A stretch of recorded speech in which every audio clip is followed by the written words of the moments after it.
أعوذ بالله من الشيطان الرجيم. بسم الله الرحمن الرحيم. أعوذ بالله من الشيطان الرجيم. بسم الله الرحمن الرحيم. سامعین و ناظرین کرام، السلام علیکم ورحمۃ اللہ وبرکاتہ. آج کا پروگرام ہمارے مکرم و محترم دوست شفیق قمر صاحب جو پاسٹر ہیں پاکستان میں،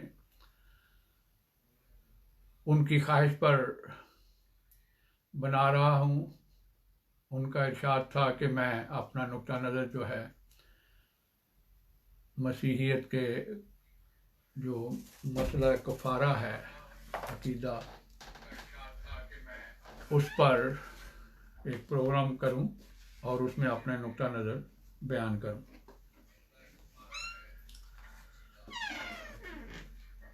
عقیدہ کا جو کفارہ کا عقیدہ ہے، اس کی جہاں تک میرا مطالعہ ہے، مسیحیت کا یہ عقیدہ ہے کہ انسان چونکہ آدم کی نسل سے ہے اور آدم نے گناہ کیا تھا، اس لیے آدم کی نسل ہونے کی وجہ سے انسان گناہ سے پاک نہیں ہو سکتا، کیونکہ اولاد اپنے باپ کے گناہ کی وارث ہے، اور چونکہ آدم کی اولاد ہونے کی وجہ سے وہ گناہ سے نہیں بچ سکتی، اس لیے ان کی نجات ممکن نہیں. اور دوسرا یہ کہ کوئی ایسا شخص ان گناہوں کا کفارہ نہیں ہو سکتا جو خود گناہ گار ہو. اس لیے ضروری تھا کہ کوئی ایسا وجود ہوتا جو خود گناہ گار نہ ہوتا اور اپنی مرضی سے لوگوں کے گناہ اٹھا لیتا اور ان کی سزا خود برداشت کرتا. یہ بڑا اہم نقطہ ہے کہ ان کی سزا، یعنی گناہ گار لوگوں کی سزا خود برداشت کرتا تاکہ دوسرے لوگ گناہ سے بچ جائیں. اور یہ وجود مسیحی ناصری تھا. چونکہ وہ نسل آدم سے نہیں تھا، اس لیے بے گناہ تھا. اس نے صلیب پر لٹک کر جان دے کر تمام لوگوں کے گناہ اٹھا لیے اور ان کے لیے کفارہ بن گیا. تو اس ڈیٹیل سے پتہ چلتا ہے کہ کفارہ کی جو بنیاد ہے وہ مندرجہ ذیل عقائد پر ہے. نمبر 1، موروثی گناہ، یعنی بنی آدم کی نسل ہونے کی وجہ سے گناہ جو ہے وہ آگے اولاد میں وراثتاً ملتا ہے. نمبر 2، چونکہ خدا عادل ہے اس لیے اس کا عدل تقاضا کرتا ہے کہ گناہ کی سزا دیے بغیر نہ بخشے. مسیح کے علاوہ تمام نسل انسانی گناہ گار ہے. مسیح نسل آدم نہ ہونے کی وجہ سے گناہ سے پاک ہے. مسیح نے ہمارے لیے صلیب پر جان دی، یعنی بقول پولوس کے وہ لعنتی موت مرے نعوذ باللہ من ذالک، اور مسیح نے یہ صلیبی موت اپنی مرضی سے قبول کی، کیونکہ گناہ صرف وہ شخص ادا کر سکتا ہے جو خود گناہ سے پاک ہو. اس سے یہ پتہ چلتا ہے کہ مسیح کے علاوہ مسیحی حضرات کے نزدیک کوئی اور شخص گناہ سے پاک نہیں ہے. لیکن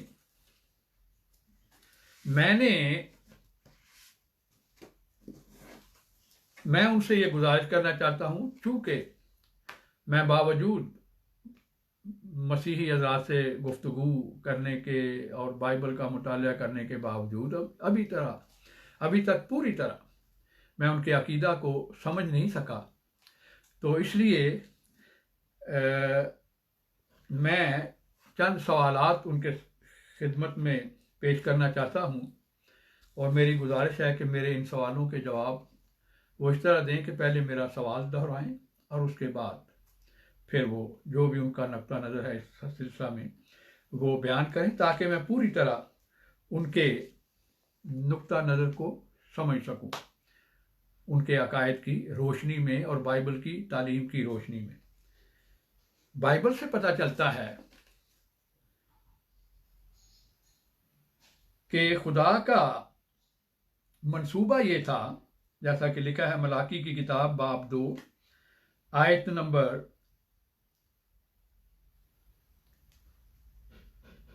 13 آیت نمبر 15 میں لکھا ہے، کیا اس نے ایک ہی کو پیدا نہیں کیا؟ باوجود ہے کہ اس کے پاس اور ارواح وجود تھیں، پھر کیوں ایک ہی کو پیدا کیا؟ اس لیے کہ خدا ترس نسل پیدا ہو۔ تو یہاں سے پتہ چلتا ہے کہ خدا تعالیٰ نے بائبل کے مطابق مسیح کو، حضرت آدم علیہ السلام کو اکیلے ہی اس لیے پیدا کیا تاکہ اس کے ذریعہ خدا ترس نسل پیدا ہو۔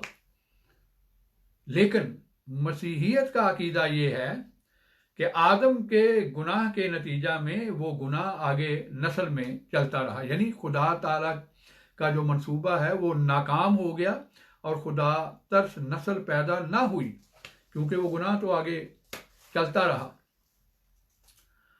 تو اس سے پتہ چلتا ہے کہ مسیحی حضرات کی تعلیم پر اگر غور کیا جائے تو پتہ چلتا ہے کہ شیطان نے صرف ایک ہی ٹرک سے، ایک ہی جنبش میں خدا تعالیٰ کا سارا منصوبہ تباہ و برباد کر دیا۔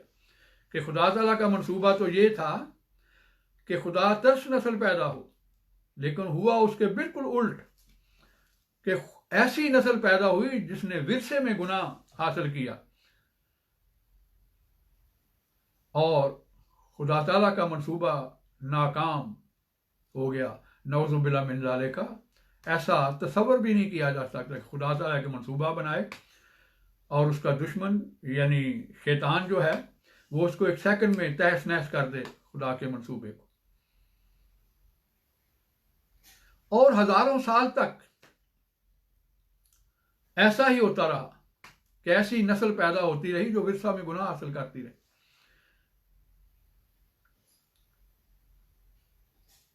تو سوال پیدا ہوتا ہے کہ کیا مسیحیت کے ایسے عقیدہ کو ماننے کا یہ نتیجہ نہیں نکلتا کہ خدا تعالیٰ کا منصوبہ جو ہے وہ شیطان نے فیل کر دیا؟ اور دوسرا سوال یہ پیدا ہوتا ہے کہ جو ورثہ کا گناہ ہے، اس جو آگے منتقل ہوا، اس میں پیدا ہونے والوں کو، آئندہ نسل جو ہے اس کا کیا قصور تھا کہ سزا اس کو مل رہی ہے؟ قصور ان کے باپ نے کیا؟ یہ ناممکن ہے، کیونکہ بائبل کی تعلیم یہ ہے کہ بیٹوں کا گناہ جو ہے اس کی سزا باپ کو نہیں ملے گی، اور باپ کے گناہوں کی سزا بیٹوں کو نہیں ملے گی۔ حزقیل کا باب 18 ہے، اس کا مطالعہ کر لیں، اس میں بڑی تفصیل سے اس نقطہ نظر کو بیان کیا گیا ہے۔ اب آگے چلتے ہیں تو پتہ چلتا ہے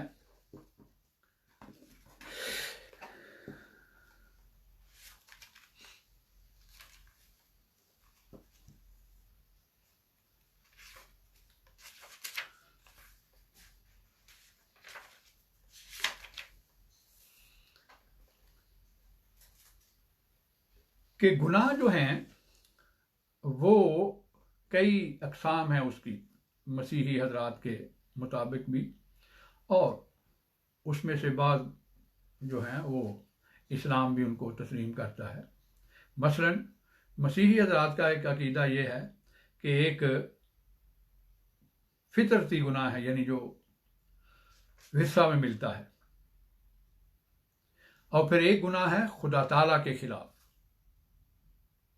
اور پھر ایک گناہ ہے خدا کی مخلوق کے خلاف، یعنی کسی کے حق مار لینا، کسی کے ساتھ کسی کا ریپ کرنا، کسی کے ساتھ زبردستی کرنا، بیوہ کا حق مارنا، یتیموں کے ساتھ زیادتی کرنا، کسی کا قتل کر دینا، یہ ایسے گناہ ہیں جو خدا تعالیٰ کے علاوہ خدا تعالیٰ کی مخلوق کے خلاف بھی گناہ ہے۔ اس سلسلہ میں اسلام کی تعلیم تو یہ ہے کہ جب تک وہ لوگ معاف نہ کریں خدا تعالیٰ ایسے لوگوں کے گناہ معاف نہیں کرتا۔ خدا تعالیٰ نے قانون بنایا ہو، اور یہ ہے بھی بے انصافی کہ نقصان تو کسی کا ہوا ہو اور کوئی اس کا نقصان پورا کیے بغیر اس شخص کو گناہ کی معافی دے دی جائے۔ تو اب سوال پیدا ہوتا ہے کہ مسیح کے اس قربانی کے نتیجہ میں جو مسیحی حضرات کا عقیدہ ہے اس نے ہمارے گناہوں کی خاطر دی، کون سے گناہ معاف ہوتے ہیں؟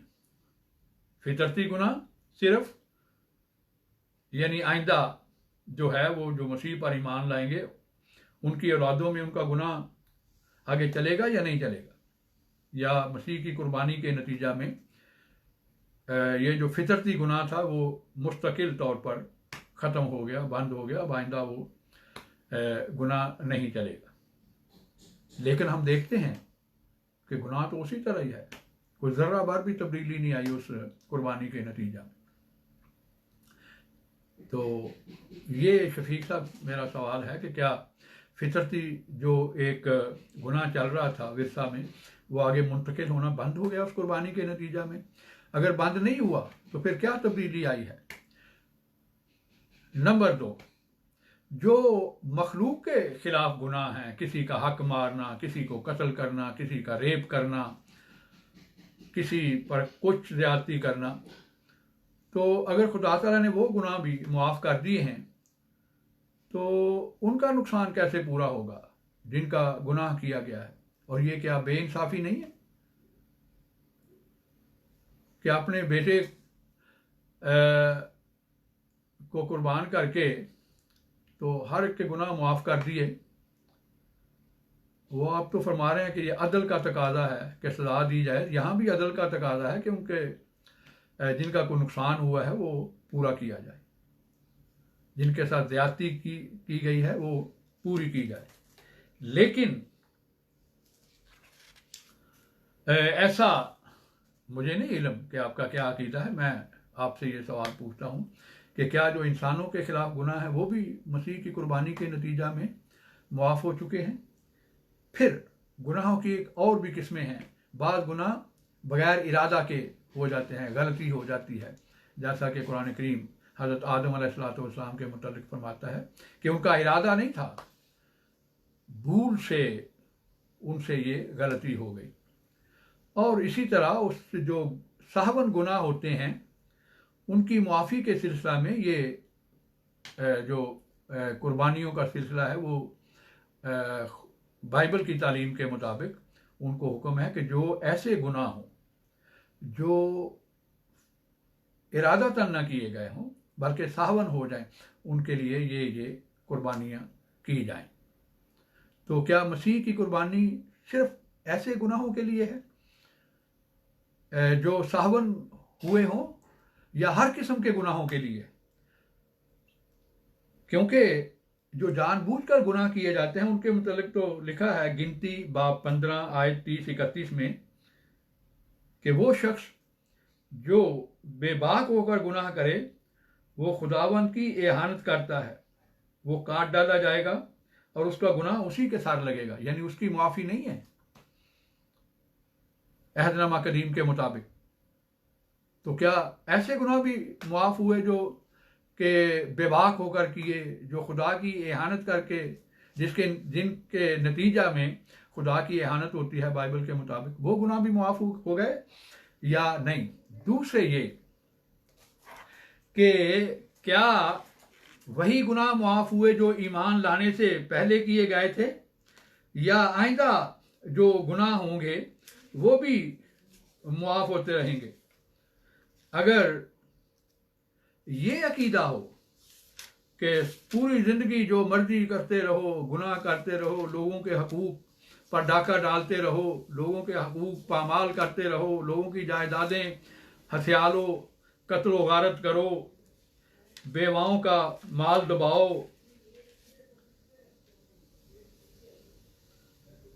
صرف مسیح پر ایمان لاؤ تو کھلی چھٹی ہے، جو مرضی کرتے رہو، کوئی سزا نہیں ملے گی، یا اس کے علاوہ کچھ آپ کا عقیدہ ہے؟ لیکن جو